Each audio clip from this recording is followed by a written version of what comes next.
Today I'm going to be showing you guys how to perform a SEO audit on your website.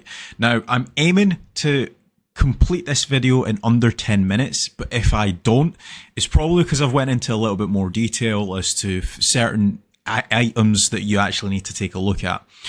Now there's going to be three core components that we're going to be taking a look at today. One is technical SEO. Second is content on your website, and third is link building or authoritative SEO. Now, each three are probably just as important. Like even on my own website, I have mentioned that the three pillars of SEO are technical, on page, which is your content, and then off page, which is like authoritative, link building type of stuff. If you can nail all three, you should be in a good position to rank for any keyword. That's what a lot of the best websites actually end up doing. They don't have any fancy tricks. They just do these three core things really, really well and repeat it, and then they end up ranking for hundreds, if not thousands of keywords. Also, if you do enjoy SEO videos, please remember to leave a like and also subscribe. We are doing daily SEO videos again. Now, if we take a look at this website here, for example, this is a website to do with dentists in St. Petersburg, Florida. And if we take a look here, they've got a really well-designed website. The one thing that they do lack on this site is content. So, for example, they've got a page to do with patient forms, they've got expertise, but they don't actually have any actual service pages. Now, this is one thing that I commonly see like local businesses get wrong, where they just don't have any service pages. So if I was to just do like a site colon, as you can see here, they've got like, what's that, maybe 5-6 pages live on their website. So they've got their homepage, expertise, team, our work, patient forms, privacy, and then blog. Not many pages at all, so Google just does not know where to rank them or what to rank them for. If we take a look at position number 2, we won't look at position number 1 because it's Yelp, but position number 2, this is their competitor. They actually do rank, and if we take a look at their menu, as you can see, they have got a lot of different services. So they've got tooth fillings, tooth crowns, tooth bridges, dentures, partial dentures, root canals, tooth extraction, and everything else underneath. Now, this is like one way that you can take a look and see which pages your competitors have, literally just by doing a site colon. This should give you a reasonable, decent content strategy of what you should actually follow. Another way that you can also figure out which pages your competitors actually have that you don't is by using a paid tool like Ahrefs. So all we're going to do is we're going to go back to our website that lacks the content. We're just going to paste that into Ahrefs here. And all we're going to do is we're going to click on content gap, right? So as you can see, they're ranking for 12 organic keywords, getting roughly 30 clicks a month. So if we do a content gap here, and if we just paste in our three competitors that are outranking us, position 1, position 2, this is basically what's going to tell us which articles our competitors have and which articles we actually need. So if we could just click show keyword opportunities, this is going to go out, do its research, and come back with a list of keywords that we actually need. Now, in this case, there are certain things that we would want to ignore, like, for example, Clement Family Dental. That is a brand name. But there's a lot of long tail keywords that we would actually want to include on our website, like, for example, bad temporary crown, or my temporary crown fell off. Another thing that I would also do when it comes to this is also group keywords. So what we're actually able to do is if we click on the right hand side, we can actually export all of the rows here. This is basically going to give us an entire list of keywords to actually go after. But in this case, there is some keyword cannibalization, like, for example, temporary crown came off, bad temporary crown. Some of those we're going to want to group, and we can use the power of AI to do that. So here's the prompt that I've given it. I've attached a list of keywords of my competitors that are ranking for that I am not. Can you group them together and remove any brand names? Give me a list of articles that I need to upload to my website, avoiding keyword cannibalization. So as we can see here, it has just come back with all of the clusters, all of the primary keywords, and also suggested titles as well. So this would basically be the H1 of the article. As you can see, we do actually have quite a few articles that we actually need publishing on our website. Next thing that we would be looking at is link intersect. Now this basically comes to the second stage of the actual SEO audit. So now that we've got the articles that we know that should be published on our website, next what we want to be taking a look at is the off-page SEO. Like what I mentioned at the start, there's 3 pillars to doing a good technical SEO audit, or a SEO audit. Technical SEO, on-page SEO, and then also off-page. So we've just covered on-page. Now we're going on to off-page SEO. So very similar strategy that we were looking at before. This is the link intersect section on Ahrefs. Now this basically tells us backlinks or mentions that our competitors have that we actually don't have.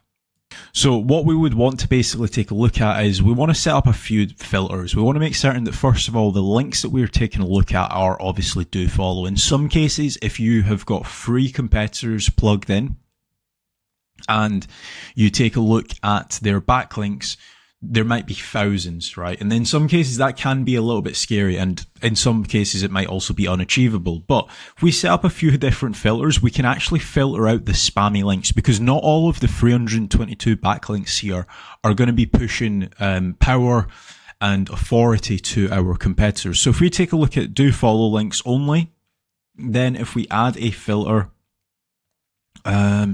actually, do you know what we'll do follow links. So we've went to 240 out of 322.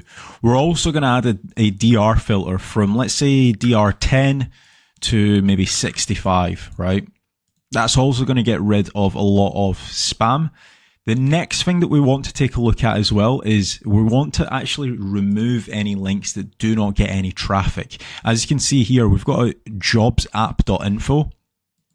And a lot of websites that are like this, for example, they are deemed as spammy. So this isn't going to actually push any power through to our competitors, meaning that we also don't want to take a look at that. So we're going to have a traffic filter of anything above 50.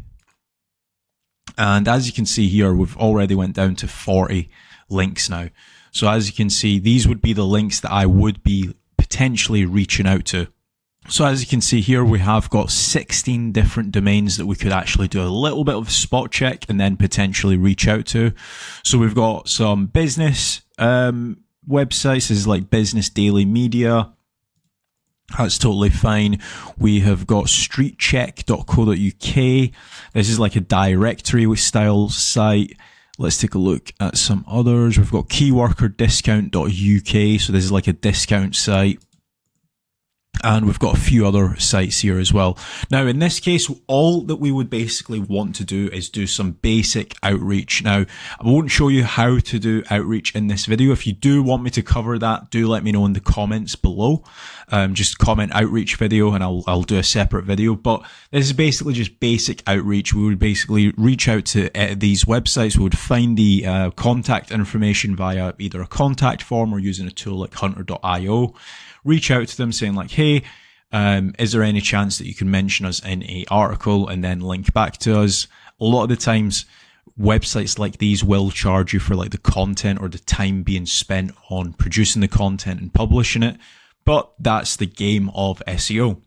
Also, one thing to bear in mind as well is when you do like a link intersect, like what I've done in this example, what you typically end up finding is when you look at 3 competitors, they will usually have hundreds, if not thousands, of backlinks. And when you start adding some of these filters, when you start doing some spam checks, you very narrowly get like maybe, I don't know, a couple hundred domains or maybe 50 domains, or in this case, 16 domains to actually reach out to. We know exactly which ones to reach out to that will actually push power, increase our DR, and also increase our organic traffic, which is like really good because you don't need to spend money on poor quality links or low quality links. Now, the last step that we want to do on our audit is run a technical SEO audit. Now, if anybody that's watching this that's never ran a technical SEO audit, you're probably going to need one of these tools. So this is what Screaming Frog looks like. There's also Sitebulb that you can also use. Now, this tool looks like it's older than me. But what this basically does is it like runs an audit on your website, and it figures out like if there's any errors, for example, where your weak spots are. I would probably recommend doing a technical SEO audit or a Screaming Frog audit, maybe once every quarter. This does depend on the size of the website as well. Like if, say, for example, you're a small little local business, once a quarter, every 4 or 5 months is probably fine. If you are a bigger, more established website, maybe you're an e-commerce store, you might need to do this a little bit more frequently. So I'll very quickly, or try to make it as easy to understand, right? So at the top here, we've got like internals. So this is basically what Google sees on our website. Here you've got like the HTML section. So if I just move this here, so you've got HTML pages, you've got JavaScript files, you've got CSS, you've got images. I'll try to make this as easy to understand as well. But one thing that I would always take a look at is my HTML pages, because that's probably what's going to be getting crawled the most by LLMs, by SEO. One thing that I would always recommend checking is status codes, right? So as you can see here, we do have a lot of 404 pages on this website. If we take a look here, it looks like their Spanish version of their website is just completely 404ing. So basically, this tells us that Google is still able to crawl this page and this URL because it's getting internally linked from somewhere else. But the page, for whatever reason, isn't live. This basically means that whenever Google's crawling this page, it is affecting our index rate and also our crawl efficiency as well. Now, in this case, I would definitely start off by fixing these 404s. Now, if you want to take a look at how you fix these, right? If we just highlight, for example, this Invisalign page, if we then click on int links at the bottom, you will see that there is an actual internal link from our Spanish homepage going through to that page. So if we take a look here, it also tells us, it should tell us, right, this is going to be a little bit difficult because I need to try and learn Spanish, I suppose. But there will be an internal link here somewhere going through to that Invisalign page. So here is an example of what a 404 looks like. So if I click this link here, and this just goes to a 404. Now, although it creates a bad experience for users like myself, I still might actually end up contacting these guys, or customers still might contact these guys. But when Google sees an internal link going to a 404 page, it massively has an impact on ranking. So that would be like one of the things that I would start by working on this website. They've also got double 301s. Now, if you don't know what a double 301 is, basically it's when you tell Google there is a page at a specific URL, it goes to that URL, it doesn't find that page, and it gets 301'd somewhere else. Now, again, that can have a massive impact on your ranking, so you would want to fix that. So this is what a 301 looks like. Now, this is probably a little bit better than a 404 because at least Google is seeing the page. Now, if we just hover over the Meet the Dentist page, as you can see in the bottom left-hand corner, I don't know if you guys can see it, so I'll read it out. The smilemission.com/meet the dentist. Now, if I click onto that, it actually redirects to /about us/meet the dentist. So basically what you're telling Google is that there is a URL at a specific page here. When it visits that specific page, it goes to another page. Now, this is at least better than a 404. At least there is content on this page. But again, you just want an internal link to the correct pages. You don't want any loops or anything like that.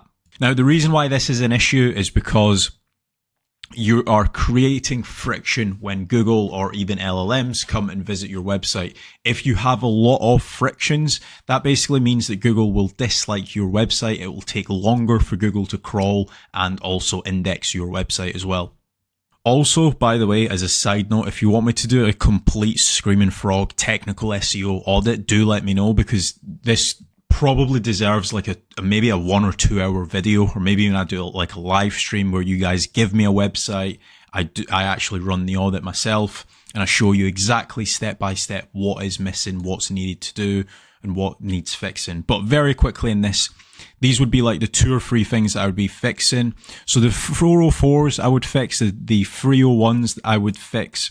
I would then take a look at the images. Now again, this is where a lot of websites end up messing up when it comes to their images, and I'll give you a couple different scenarios. And I know we've went well over 10 minutes, like I said, but if it makes for a great video where you guys can learn a few things, then I'm all for it. So a lot of cases when I take a look at e-commerce websites, or when I take a look at like visual websites, for example, people that do bathroom refitting or kitchen remodeling, they will take a photo using their phone and they will directly upload that through to their website's gallery. Now, that's fine because at least you're showing visual products. The one slight issue I do have with that is you want to make certain that your images are actually SEO optimized. So a few things that you want to be taking a look at is, do not just upload images with this as the actual URL. Now, I don't know if you guys can see that, but this image is just called screenshot 2025-0708-153-112.png. You want to actually be descriptive with your file names because that's what Google actually reads. Now, if we take a look at a few other images, like what these guys should be doing is they should have this as being before and after. I don't know what type of surgery this is, but let's say it's teeth whitening. It's probably not, but if it was teeth whitening, I would be calling this before and after teeth whitening, because that's what you want your images to also rank for as well. The next thing that I would be doing is making certain that all of the images are actually compressed. Now, in this case, they've actually not done a terrible job. There's a few images that's over 100 kilobytes, but if we take a look at this, for example, we could definitely optimize this using a tool like TinyPNG. All you literally do is you just save your images here and you upload them through to this. And this is basically before you actually upload them through to your website. So we've been able to reduce that image by 33%.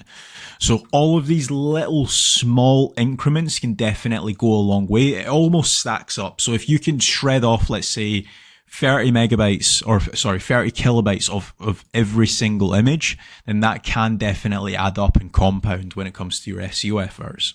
Now, one other thing that I would be taking a look at as well, and this is going back to our HTML. So if we go internal and then HTML here, then if you scroll all the way to the right hand side, it's almost near the end where it's got unique inlinks, right? We want to sort this by least to highest. And this basically tells us how many internal links. Oh, I have lost it. This basically tells us how many internal links each of our pages actually have. So as you can see here, we have got a few pages which do have 0 internal links. And these would be the pages that I would be trying to actually fix and create more internal links to. Now, the reason why I say that is if we go back to our page here, right, this is a completely different website. But let's say, for example, if this page here, our crowns and bridges page had 1 or 2 internal links, and we have got a overall website size of, let's say, 200 pages, right? If this page only has 1 or 2 internal links, you are indirectly telling Google, hey, this page doesn't really matter. You don't need to really crawl it. You don't really need to index it that much. One massive way that you can increase your rankings is by creating more internal links. Obviously, when it makes sense to, don't just go and spam internal links all over the place. But if there's, like, let's say 15 blog articles to do with crowns and bridges, like, does crown and bridges hurt? Can I get crown and bridges on finance, right? All of these pages should be internally linking to this main service page. And obviously, the more internal links, the more useful internal links that these pages have, you're indirectly telling Google, hey, this is a really important page on my website. You should be taking a look more at it, and you should also be ranking me higher for it as well. So that has been my video. It was meant to be under 10 minutes. We were able to do it in under 20 minutes on SEO audits. Like what I mentioned before, if you want me to do a more dedicated video on Screaming Frog and how to run a technical SEO audit, do let me know. This is quite an old tool. It's probably like the Swiss Army knife of SEO tools. Everyone I feel should have it. If you want me to do more of a deeper dive on link building, let me know. If you want me to do more of a deeper dive on content, let me know. Also, if you want to work with me, head over to kasra-.com, fill in the contact form, and I will be in touch. Thank you for watching.